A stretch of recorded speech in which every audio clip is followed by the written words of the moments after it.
කොහොමද? මේ තමයි ඉතින් මම කලින් දාපු වීඩියෝ එකේ දෙවැනි කොටස. ඉතින් බලන්නකෝ මේ තියෙන්නේ වැලිහිඳ පන්සල.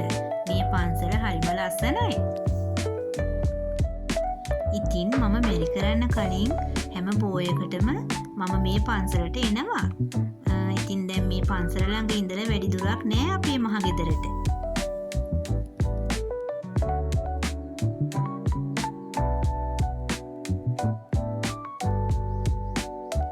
ඉතින් මෙයාලා අපේ අක්කගේ ගෙදරට ගිහිල්ලා තේ ටිකක් එම බීලා මේ යන්නේ මහ ගෙදරට අඹ කඩන්න. ඉතින් මේ සැරේ අඹ ගස් තුනේම අඹ පිරීලා හැදිලා. ඒ අඹ ගස් තුනම ඉඳුවේ අපේ අම්මා තමයි. දැන් ඉතින් අපේ අම්මා නම් ජීවතුන් අතර නැහැ. ඉතින් හරිම දුකයි. මොනව කරන්නද නේද? එහෙම තමයි ඉතින් ජීවිතේ.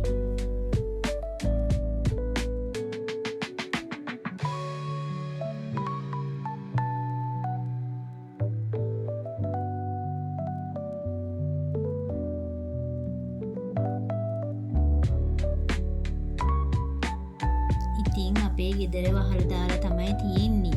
මොකද අපේ අක්කා රට ඉන්නේ. ඉතින් ඒක නිසා ඉතින් අපේ ගෙවල් කිට්ටුවේ ඉන්න අක්කා තමයි ඇවිල්ලා හොයලා බලලා සියලුම වැඩ කටයුතු කරන්නේ. ඉතින් බලන්නකො මේ අඹ ගස් වල අඹ හරියට හැදිලා. හරිම ආසයි දැක්කන් පස්සේ. ඉතින් අපි ඕනම කෙනෙක්ට පොඩි කාලේ අපේ සිහි වෙන තැනන්නේ අපේ මහ ගෙදර කියන්නේ. ඉතින් ඔයාලටත් එහෙමද?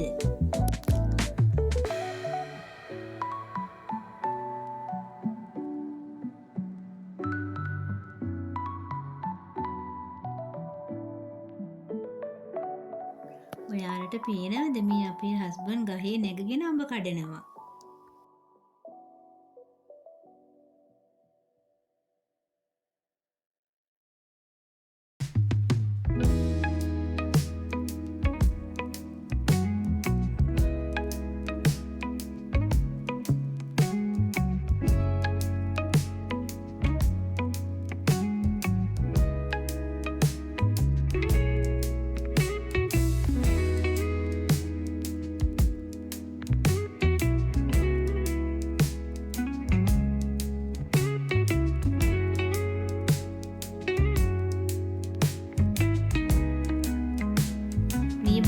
යාළුවනි අපේ අම්ම ඉඳපු ගහේ වෙරළු මට නම් මේව දකිනකොට හිතට හරිම දුකයි. මේ බලන්නකෝ අපේ මහ ගෙදර මෙතෙන්ට පේන විදිය. ඉතින් අපේ අම්ම ඉන්න කාලේ මේ අඹ ගස් තුනේ ඉඳුවේ කවදක හරි මම මැරුණත් මගේ දරුවන්ට හරි කන්න පුළුවන් නේද කියලා. බලන්නකෝ ඉතින් දැන් මේ අඹ ඉතින් මගේ අම්මට පින් සිද්ධ වෙන්න ඕන. අපේ දරුවෙක්ට හරි අපි දෙන්නේ අම්ම ඉඳලා තිබ්බ නිසානේ මෙහෙම.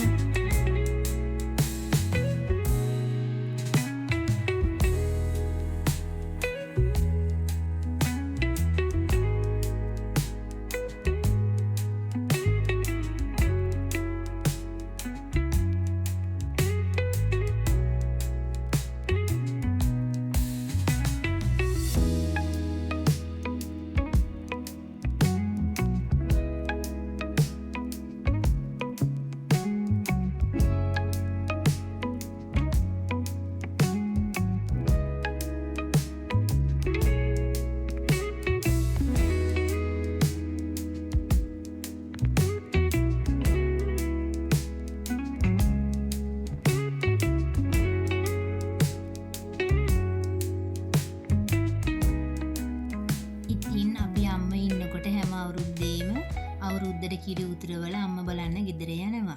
ඉතින් අපේ පවුලේ සේරම සහෝදරයෝ අවුරුද්දට එකතු වෙන්නේ මහ ගෙදරට තමයි. ඉතින් බලන්නකෝ ඉතින් දැන් තියෙන පාළුව මොනව කරන්නද නේද?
අරගෙන බලන්නකො මේ ගඟ හරිම ලස්සනයි.